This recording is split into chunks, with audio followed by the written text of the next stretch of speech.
আপনার মোটামুটি ইনকাম আর তার মধ্যেই আপনি প্রচুর খরচ করছেন, কিন্তু তবুও আপনার টাকা বেড়েই চলেছে। এটা কিভাবে সম্ভব সেটাই বলা হয়েছে দ্য রিচেস্ট ম্যান ইন বেবিলনে। এই বইয়ের প্রতিটা চ্যাপ্টার আমরা ভালো করে বোঝার চেষ্টা করব। So let's get started. Chapter number 1, a historical sketch of Babylon. বইটি স্টার্ট হচ্ছে 4000 বছরেরও বেশি আগের একটি সমৃদ্ধ সভ্যতা ব্যাবিলনকে নিয়ে। যদিও এই শহরটি আজ শেষ, কিন্তু এক সময়ের প্রতিপত্তি ছিল ধরাছোঁয়ার বাইরে। এখানকার লোকজন তাদের সময়ের চেয়ে অনেক এগিয়ে ছিল। বিশাল খাল, উঁচু পাঁচিল, দুর্গ, কি নেই এখানে। এই শহরে রাজারা খুব কম অন্য দেশ আক্রমণ করতেন, কিন্তু অনেক যুদ্ধ করেছেন তাদের শহরকে সেই সমস্ত লোভী আক্রমণকারীদের হাত থেকে বাঁচার জন্য। Chapter number 2, the man who desired gold. ব্যাবিলনের প্রচুর সাম্রাজ্য থাকা সত্ত্বেও এই শহরের একটা ডার্ক সাইডও ছিল। যেখানে একদিকে প্রচুর ধনী লোক ছিল, সেখানে বাসিরের মতো লোকও ছিল। সে সারাদিন ধরে রথ বা চ্যারিয়ট টানতো। প্রচন্ড পরিশ্রম করেও কেবল সামান্য রোজগার হতো তার। এক বিকেলে বাসির তার উঠোনে বসে কিছু দাসকে দেখতে পেল, যারা কিনা সামান্য কটা টাকার জন্য উঁচু পাহাড় থেকে পিঠ বোঝাই করে জল আনছিল কিনা রাজার শখে ঝুলন্ত বাগানে দেওয়ার জন্য।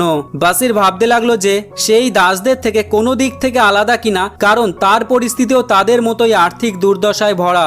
সেই মুহূর্তে তার সাথে তার ছোটবেলার বন্ধু কাব্যও ছিল, যিনি অ্যাকচুয়ালি মিউজিশিয়ান ছিল, কিন্তু তার অবস্থাও বাসির বা কৃতদাসদের মতোই ছিল। তারা একদিন ভাবতে লাগলো যে তারা কি সারা জীবন এমন দুঃখ দুর্দশায় দিন কাটাবে? তারাও তো অন্য ধনীদের মতো সুন্দর জীবন কাটাতে চায়। তখন তাদের মাথায় আসে নিশ্চয় এমন কোনো সিক্রেট আছে যা শুধু ধনীরাই জানে, গরিবরা না। তাহলে চ্যাপ্টারটা বোঝা গেল। দ্য ম্যান বলতে এখানে বাসিরকে বোঝানো হয়েছে, যে কিনা ধনী হতে চেয়েছিল, ব্যাস। Chapter number 3, the richest man in Babylon. Basir R কব্বি decide করলো যে তারা যেভাবেই হোক প্রচুর সম্পদের মালিক হবে, আর তাই ধনী হওয়া সেই সিক্রেট জানার জন্য তাদেরই ছোটবেলার বন্ধু আরকাদের কাছে গেল। যেই আরকাদ ব্যাবিলনের সবচেয়ে ধনী ব্যক্তি। আরকাদের সম্পত্তির পরিমাণ ঠিক কতটা তার অনুমান এটা থেকেই করা যায় যে স্বয়ং রাজা তার সাথে আগে পরামর্শ করে রাজভান্ডার সংক্রান্ত যে কোনো ডিসিশন নেওয়ার আগে।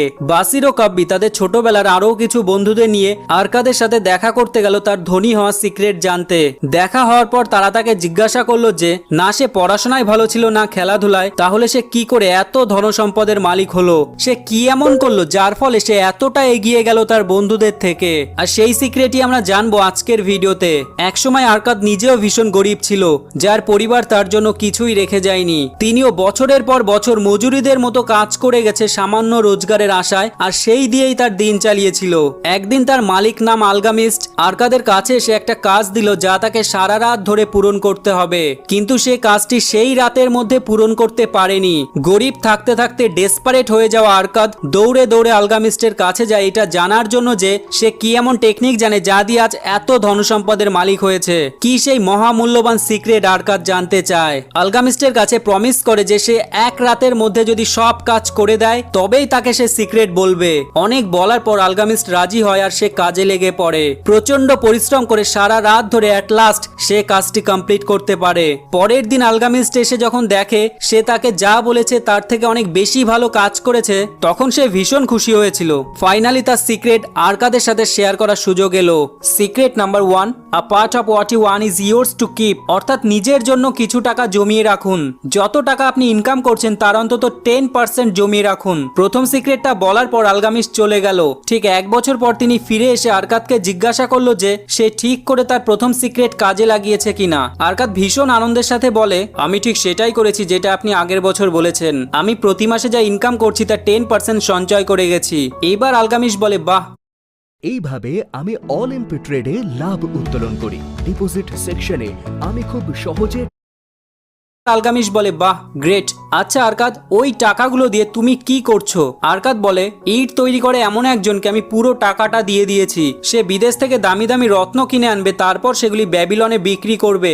যা প্রফিট হবে দুজনের মধ্যেই ভাগ করা হবে, এতে আমাদের দুজনেরই লাভ। এবার আলগামিস্ট রেগে গিয়ে বলে, আরকাদ তুমি যা করছো তার থেকে বোকামির কিছুই হতে পারে না। একটা গাছ লাগানোর পর সেটা বড় হওয়ার আগেই কেটে ফেলেছো তুমি। এখানে একটা ইম্পর্টেন্ট লেসন আছে যেটা আমাদের ভালো করে বুঝতে হবে। আলগামিস্ট আরকাদকে এই অ্যাডভাইস দিয়েছিল যে কোনো কাজ করার আগে একমাত্র তাদেরই পরামর্শ নেওয়া উচিত যারা ঠিক ওই কাজে স্পেশালিস্ট। মূল্যবান পাথর বা রত্ন সম্পর্কে একজন ইট প্রস্তুতকারী কি জানবে? এই লেসনটা কাজে লাগে এবং সারা বছরের কষ্ট করে জমানো টাকা লস করার পর আরকাদ আবার সেই একইভাবে মাসে মাসে 10% করে টাকা জমাতে থাকে এবং ঠিক 1 1 বছর পর প্রচুর টাকা জমিয়ে ফেলে। এবার সে তার পুরো টাকাটা ঢাল বা শিল্ড বানায় এমন একজনকে দিয়েছিল যিনি তামা কেনার জন্য ওই টাকাটা ইউজ করতো এবং প্রতি 3 মাস অন্তর অন্তর আরকাদকে ইন্টারেস্ট বা সুদ দিত। এবার আলগামিস আরকাদকে জিজ্ঞাসা করে যে তুমি এই সুদের টাকা দিয়ে ঠিক কি করো, এবং আরকাদ বলে এই টাকা আমি ভালো ভালো ড্রেস কিনে খাবার খেয়ে খরচ করি, আর এতে আমার শখও পূরণ হচ্ছে। আলগামিস এবার বলে তুমি গাছের বীজকেই নষ্ট করে ফেলছো, যেই বীজ পরবর্তীকালে বড় গাছ হয়ে তোমায় প্রচুর পরিমাণে বীজ দিতে পারতো। অর্থাৎ আগে আমাদের অনেকগুলি ইনকাম সোর্স বানাতে হবে, তারপর সেগুলি দিয়ে আরো কয়েকটি, তাহলে পরবর্তীকালে যখন আমরা খরচ করব তখন আমাদের কাছে কত টাকা আছে তা নিয়ে আর চিন্তা করা লাগবে না। আরকাদ এই অ্যাডভাইসটা মাথায় রেখে টাকা জমিয়ে যান। এরপর বেশ কিছু বছর কেটে যায়। হঠাৎ একদিন আলগামিস, যে কিনা এখন বুড়ো হয়ে গেছে, আরকাদের কাছে এসে তাকে তার বিজনেসের পার্টনার করার অফার দেয়, যা শুনে আরকাদ ভীষণ খুশি হলেন এবং তার প্রস্তাব গ্রহণ করলেন। কয়েক মাসের মধ্যেই তার সম্পত্তি আরো বৃদ্ধি করলেন। শেষে আলগামিসের মৃত্যুর পর সম্পত্তির একটি অংশের আইনি উত্তরাধিকারী হয়ে ওঠেন। Chapter number 4, the goddess of good luck. বাসির কবি এবং তার বন্ধুরা আরকাদের গল্প শুনে বলে যে তাহলে তো তোমার ভাগ্য ভালো ছিল, না হলে আলগামিসের মতো এত ধনী ব্যক্তির পার্টনার হওয়া মুখের কথা নয়। আরকাদ উত্তর দেয় সবই ঠিক আছে, কিন্তু এখানে জাস্ট ভাগ্যই সবকিছু নয়। এই ভাগ্যের জন্য আমাকে প্রথম ধৈর্য ধরে বছরের পর বছর আমার ইনকামের 10% আলাদা করে রাখতে হয়েছিল, এমনকি একটি মূল্যবান ফাইন্যান্সিয়াল লেসন শেখার জন্য পুরো বছরের সঞ্চয় হারাতে হয়েছিল। এই সবকিছুই আলগামিসকে ভরসা দিয়েছিল যে আরকাদি এমন ব্যক্তি যাকে চোখ বন্ধ করে বিশ্বাস করা যায়, এবং তার জন্যই সে আমাকে পার্টনার করতে চেয়েছিল। তাই শুধুমাত্র ভাগ্য ভালো ছিল এটা বলা ভুল হবে। আমি কেবল অ্যাক্সিডেন্টালি ভাগ্যবান হইনি, তবে ভাগ্যবান হওয়ার জন্য আমাকে কঠোর পরিশ্রম করতে হয়েছিল। Chapter number 5, 7 cures for a lean purse. Lean purse মানে পাতলা মানিব্যাগ যেটায় কোনো টাকা থাকে না। ব্যাবিলনের সবচেয়ে ধনী ব্যক্তি হিসেবে আরকাদকে সবাই চিনত এবং সম্মানও করত। একবার রাজা তার মন্ত্রীদের পরামর্শ দেওয়ার জন্য আরকাদকে ইনভাইট করেছিল যে কিভাবে তারা আরো বেশি পরিমাণে সম্পদ সংগ্রহ করতে পারে। পরের দিন আরকাদ রাজার মন্ত্রী সভায় যায়। সেখানে বিভিন্ন পেশার সাথে জড়িত এমন 100 জনকে ডাকা হয়। তাদের 7 দিনের জন্য আরকাদের সাথে ট্রেনিং নিতে হয়েছিল, যেখানে সে প্রতিদিন সম্পদ সম্পর্কে একটি করে মূল্যবান লেসন শেখাবে। ওই 7 দিন আরকাদ কি কি লেসন শিখিয়েছিল এবার আমরা সেগুলো জানবো। লেসন নাম্বার 1, নিজের ইনকামের 90% এর মধ্যে সমস্ত কিছু মিটিয়ে ফেলুন। একটা জিনিসও যেন বাড়তি না কেনা হয় ওই 90% এর থেকে 1 টাকা বেশি খরচ করে। অর্থাৎ ইনকামের 10% দরকার হলে মাটির নিচে পুঁতে রাখুন, কিন্তু কোনো অবস্থাতেই ওই টাকা হাত দেওয়া যাবে না। লেসন নাম্বার 2, কিভাবে ডিজায়ার বা আকাঙ্ক্ষাকে কন্ট্রোল করবেন সেটা আগে শিখুন। আমার বন্ধু আইফোন কিনেছে বলে আমাকেও সেটা কিনতে হবে এমন কোনো কথা নেই। অপ্রয়োজনীয় খরচ কোনোভাবেই করা যাবে না। ঠিক মতো বুঝে শুনে খরচ করলে আমরা অনেক কম টাকাতেও ভালোভাবে থাকতে পারবো। লেসন নাম্বার 3, ইনভেস্ট করে কিভাবে টাকা বাড়ানো যায় সেটা আমাদের জানতে হবে। লং টার্ম ইনভেস্ট করতে হবে, কারণ এতে আমরা কম্পাউন্ড ইন্টারেস্টের সুবিধা পেতে পারি, কারণ কম্পাউন্ড ইন্টারেস্ট মানেই ম্যাজিক। লেসন নাম্বার 4, ক্যাপিটাল বা সম্পূর্ণ টাকাটা নষ্ট করা যাবে না। কোনো বিজনেস করতে হলে অ্যাডভাইস তার থেকেই নিন যার ওই বিজনেসে এক্সপিরিয়েন্স আছে। শেয়ার মার্কেটে ইনভেস্ট করতে চাইলে ডক্টরের থেকে টিপস না নেওয়াই ভালো। লেসন নাম্বার 5, ভাড়া বাড়িতে থাকলে যত তাড়াতাড়ি সম্ভব নিজের বাড়ি কেনার চেষ্টা করুন। নিজের বাড়ি থাকলে পরিবারের লোকজনকে মানসিকভাবে হ্যাপি রাখতে পারবেন।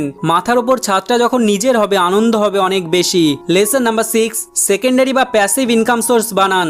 যতদিন না পর্যন্ত আপনি ঘুমিয়ে থাকা অবস্থায় টাকা ইনকাম করছেন ততদিন হাল ছাড়বেন না, কে জানে কাল কি হবে।